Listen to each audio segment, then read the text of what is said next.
एक छोटे से गांव में रोहिणी नाम की एक महिला रहा करती, जिसे एक प्यारी सी बेटी गंगा होती है जो 7 साल की होती है। लेकिन उसके पति राहुल को तो बेटा चाहिए था, जिसके लिए वो अक्सर ही गंगा पर हाथ भी उठाया करता था, उसे ताने भी दिया करता था। वही रोहिणी अब दूसरी बार पेट से थी, लेकिन इसी के साथ ही रोहिणी की तबीयत भी काफी खराब रहने लगी। और हुआ कुछ यूं कि रोहिणी ने बेटे को तो जन्म दे दिया, लेकिन खुद उसने इस दुनिया को छोड़ दिया।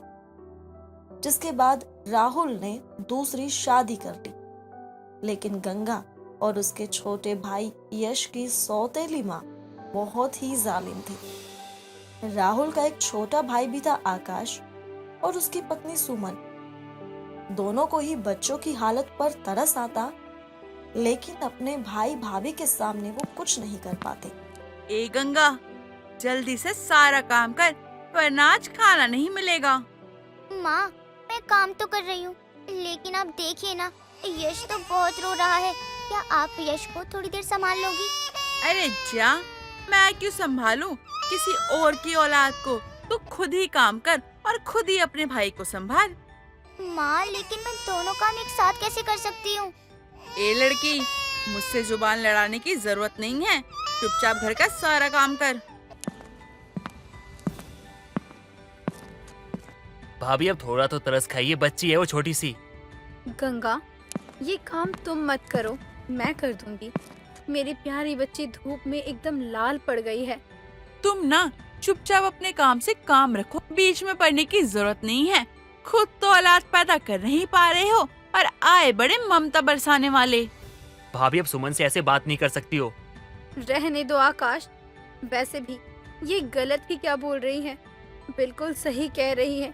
मैं तुम्हें बच्चा नहीं दे पाई, लेकिन मेरे अंदर एक ममता की भावना है, पर इनमें नहीं है। इन्हें ये चीज अभी समझ नहीं आएगी, कुछ समय बाद ही सही, पर इन्हें पता जरूर चलेगा। अरे जाओ जाओ, अपने घर जाओ और अपने काम से काम रखा करो। गंगा बेटा, मुझे माफ कर दे, तेरा चाचा चाहकर भी तेरे लिए कुछ नहीं कर पा रहा है। हाँ गंगा बेटा, लेकिन तुम एक बात याद रखना कि तुम्हारी ये चाची हमेशा ही तुम्हारे पास रहेगी। चाचा चाची, आप फिक्र मत कीजिए, एक ना एक दिन सब कुछ ठीक हो जाएगा। गंगा हर दिन इसी उम्मीद में कि एक दिन तो उसकी माँ उनसे प्यार से बात करेगी, बस सारा दिन वो काम करती रहती। मासूम सी 7 साल की गंगा से आखिरकार कितना ही काम हो पाता। वो जैसे तैसे काम करने की कोशिश करती, लेकिन जैसे ही उससे गलती होती, वैसे ही सोनम उस पर हाथ उठा देती, ये कहकर कि उसकी माँ ने उसे कुछ नहीं सिखाया, लेकिन वो भी मार मार कर उसे सब सिखा देगी। गंगा बेचारी अपने पिता को भी कुछ ना कहती, और सोनम राहुल के सामने तो बच्चों के साथ अच्छा बर्ताव करती, लेकिन उसके जाते ही बन जाती जालिम सौतेली माँ। एक दिन सुबह सुबह की बात है। ए करमचली, उठी नहीं क्या? ये इतना सारा काम कौन करेगा? तेरी माँ आकर करेगी क्या? चल चल जल्दी उठ, सारा काम कर घर का। अरे माँ, मुझे माफ कर दो, वो मुझे थोड़ी सी देर हो गई, मुझे नींद आ गई थी, और मेरा तो अभी भी सोने का मन है। सोने का मन है? मनहूस, जल्दी से उठ के सारा घर का काम कर। अरे माँ, देखो ना, यश भी उठ गया है। क्या इसे पिलाने के लिए दूध मिल सकता है? दूध? तुझे इसे पिलाने के लिए दूध चाहिए? चुपचाप से इसे पानी पिलाकर चुप कर दे, नहीं तो इसे पानी भी नहीं देने वाली मैं। गंगा बेचारी रोती बिलखती अपने भाई को पानी के सहारे चुप कराती और घर का सारा काम करती, लेकिन सोनम का दिल जरा भी नहीं पिघलता। वो बस सारा दिन हुक्म चलाती रहती। गंगा न ढंग से कुछ खा पा रही थी, ना ही अपने भाई को कुछ खिला पा रही थी, जिसकी वजह से दोनों ही भाई बहन की हालत खराब थी। लेकिन राहुल को फिर भी अपने बच्चों को देख ये समझ नहीं आता था कि उन पर उसकी पीठ पीछे कितना अत्याचार हो रहा है, क्योंकि सोनम उसे हमेशा यही कहती है कि वो सारा दिन ही बच्चों को कुछ ना कुछ खाने को देती रहती है, लेकिन ये दोनों है कि कुछ खाते पीते ही नहीं है। राहुल अपनी बीवी का गुलाम बनकर उसकी सारी बातों पर यकीन कर लेता।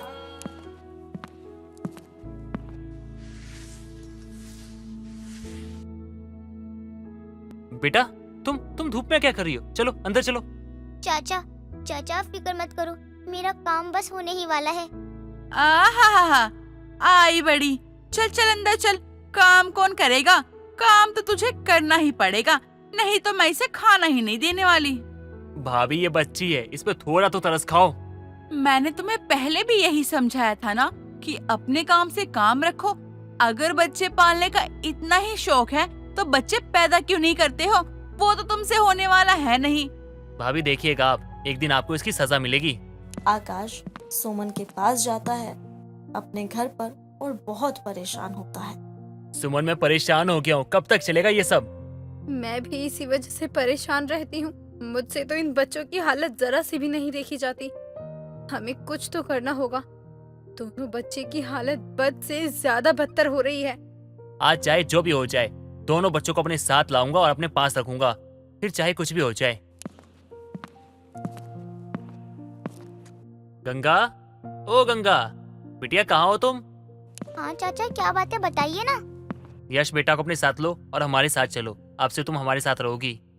चाचा ऐसे कैसे हो सकता है? अगर मैं वहाँ चली गई तो काम कौन करेगा, और काम नहीं हुआ तो माँ मारेगी और खाने को भी कुछ नहीं देगी। मेरी प्यारी बिटिया रानी, अब ये जुल्म मैं तुझ पर और नहीं होने दूंगी। बहुत हो गया तुम्हारी माँ का अत्याचार। बस अब और नहीं, तुम मेरे साथ चलो। चाची माँ से डर लगता है, वो आते ही मार लगाएगी अगर काम नहीं हुआ तो। गंगा बेटा, अब तुझे कोई भी हाथ नहीं लगाएगा, ये मेरा वादा है तुझसे। सुमन, एक काम करो, जाके ना अच्छा अच्छा खाना बनाओ। मेरी बिटिया ने बहुत दिनों से कुछ भी सही से खाया पिया नहीं है। और यश बेटे के लिए ना दूध ले आना।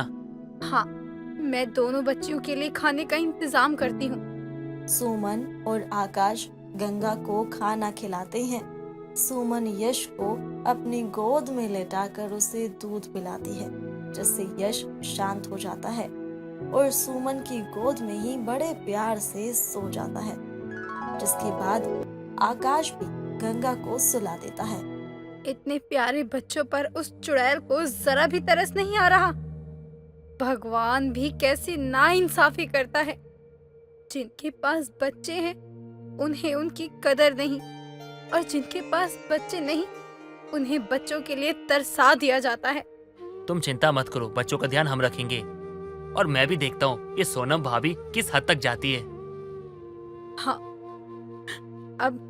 अब मैं बर्दाश्त नहीं करूंगी। उस चुड़ैल ने बहुत कर ली अपने मन की। अपने बच्चों को मैं खुद से दूर नहीं जाने दूंगी। रोहिणी दीदी के रहते ही सब कितना अच्छा रहता था। सारा दिन गंगा हमारे पास खेलती थी, लेकिन रोहिणी दीदी के जाने के बाद सब कुछ बदल गया। अरे कहाँ मर गई ओ मनहूस, ये काम अभी तक क्यों नहीं हुआ है? सारा आंगन फैला पड़ा है। सोनम भाभी, अब दोनों बच्चे हमारे साथ रहेंगे। तुम्हारी इतनी हिम्मत कैसे हुई उन दोनों को अपने पास रखने की? वो हमारे भी बच्चे हैं और उन पर और जुल्म होता हुआ मैं नहीं देख सकती। मैं कह देती हूँ, दोनों को मेरे पास वापस भेज दो, नहीं तो अच्छा नहीं होगा तुम्हारे लिए। माफ करना भाभी, लेकिन अब ऐसा नहीं होगा। हमने बहुत बर्दाश्त कर लिया है। चाची क्या हुआ? आ गई तू महारानी। सो के तो ऐसे उठ रही है जैसे कहीं की महारानी हो। चल अब घर का सारा काम कर ले फटाफट से। चाची चाची चाची मुझे बचा लो, मैंने कहा था ना माँ मुझे मारेगी। चाची मुझे बचा लो।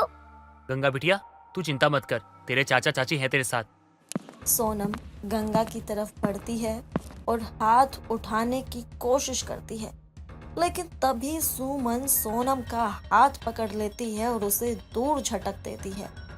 तुम्हारी हिम्मत कैसे हुई ये सब करने की? मेरी हिम्मत कितनी है वो अब मैं आपको बताऊंगी। गंगा को हाथ लगाने की कोशिश भी की ना आपने, तो सच बता रही हूँ, मैं आपका एक हाथ तोड़कर दूसरे हाथ में डाल दूंगी। चुपचाप से गंगा को मेरे पास भेज दो। बहुत हो गया अब मुझे कोई तमाशा नहीं चाहिए। भाभी अब चाहे कुछ भी हो जाए, दोनों बच्चे हमारे साथ रहेंगे और मैं भी देखता हूँ कौन रोकता है मुझे। और भैया को आने दो जरा, उनसे भी तो पूछूं क्या उनको ये सब पता है या नहीं। अरे आकाश बेटा, क्या हुआ? अरे चाचा क्या बताऊं मैं आपको, मेरी भाभी ने बच्चों का जीना हराम करके रखा हुआ है। पूरे दिन काम करवाती है और खाने तक को नहीं देती। वो छोटा बच्चा जो दूध पे जिंदा है, उसको दूध तक नहीं देती। अरे ये ऐसा जुल्म भी करती है? लेकिन हमने तो सुना था कि ये बहुत प्यार से रखती है बच्चों को। जब तेरी चाची से बाजार में मिली थी तब तो उसने यही कहा था। वो तो अच्छा बनने का नाटक करती है ये। अभी तमाशा इसी बात का तो हो रहा है, अभी देखिएगा और होगा। गंगा तू मेरे साथ चल रही है या नहीं? अरे गंगा से क्या पूछ रही हो? मुझसे पूछो। मैं कह रही हूँ ना, वो नहीं जाएगी मतलब नहीं जाएगी। सुमन चाची, माँ मारेगी, हमें जाने दो। तूने इस छोटी सी बच्ची के दिल में इस कदर डर पैदा कर दिया है कि वो डर से कुछ बोल भी नहीं पा रही है। हाँ तो बच्चे पालना ऐरे गैरों का खेल है क्या? बच्चों के मन में खौफ होना चाहिए, खौफ। अरे सोनम, तू बच्चों के संग ऐसा बर्ताव क्यों करती है? हमें नहीं पता था, हम तो तुझे एक नेक औरत समझते थे। अरे तुम सब लोग जाकर अपना अपना काम क्यों नहीं करते हो? मेरे घर के बीच में क्यों पड़ रहे हो? यहाँ कोई तमाशा चल रहा है क्या? देख लिया चाचा कैसी है ये? हाँ बेटा, हम देख ही रहे हैं इसको। तुम और सुमन जो भी कर रहे हो बिल्कुल सही कर रहे हो। तभी वहां पर राहुल भी आ जाता है, जो भीड़ को देखकर हैरान होता है कि उसके घर के बाहर ये भीड़ क्या कर रही है। वो भागा भागा आता है और वो देखकर कुछ नहीं समझ पाता कि ये हो क्या रहा है। सोनम, क्या हुआ? ये भीड़ कैसी? ये क्या बताएगी भैया? मैं बताती हूँ कि कैसे ये आपके बच्चों पर जुल्म ढाती रही। और आज जब हम गंगा और यश को अपने साथ ले जाने आए हैं तो इसे बड़ी तकलीफ हो रही है। पहले इसे तकलीफ नहीं हुई जब ये इन बच्चों पर जुल्म करती थी। कैसी बात कर रही हो सुमन? मेरी पत्नी कभी भी ऐसा नहीं कर सकती। मैं गलतफहमी हुई होगी। ये तो सारा दिन मेरे बच्चों का ध्यान रखती है। भैया वो हमेशा ही आपके सामने दिखावा रहा है। आपके ऑफिस जाने के बाद सोनम सारा दिन गंगा से धूप में काम करवाती, ना तो उसे खाने को कुछ देती और ना ही पीने को। दोनों बच्चे सारा दिन भूखे धूप में रहते और जब हम कुछ कहते तो ये हमें ही उल्टा सीधा बोल देती। भले ही गंगा आपको कुछ ना बताए, लेकिन मैं आपसे कोई भी चीज नहीं छुपाऊंगी। आज गंगा भले ही कुछ नहीं कह पा रही है, इसका कारण सोनम नहीं बल्कि उसका डर है, डर। गंगा बेटा, इधर आना, मेरे पास आओ। बेटा क्या हुआ, मुझे बताओ। पापा, मुझे ना चाची के पास रहना है। चाची मेरी असली माँ है। सोनम माँ सारा दिन मुझे मारती रहती है। बेटा क्या सच में ऐसा है? तो आज तक तुमने मुझे बताया क्यों नहीं? पापा, आपके जाने के बाद माँ मुझे बहुत मारती है। अब राहुल को भी सारा खेल समझ आ चुका था। वो जान गया था कि कैसे वे सौतेली माँ उसके अपने बच्चों पर जुल्म ढाती रही। अब उसने सोनम को अपने घर से धक्के मारकर बाहर निकाल दिया और अपने बच्चों से माफी मांगी। तो वहीं सुमन और आकाश को हाथ जोड़कर शुक्रिया कहा कि उनकी वजह से उसके सामने ये सच आ पाया। तो अब गंगा और यश अपने चाचा चाची के पास खेलते ही रहते। अब सौतेली माँ का साया भी उनके करीब ना था। दोस्तों, अगर आपको ये कहानी पसंद आई तो इसे लाइक करें, शेयर करें और कमेंट करके बताएं कि कहानी में आपको सबसे अच्छा क्या लगा।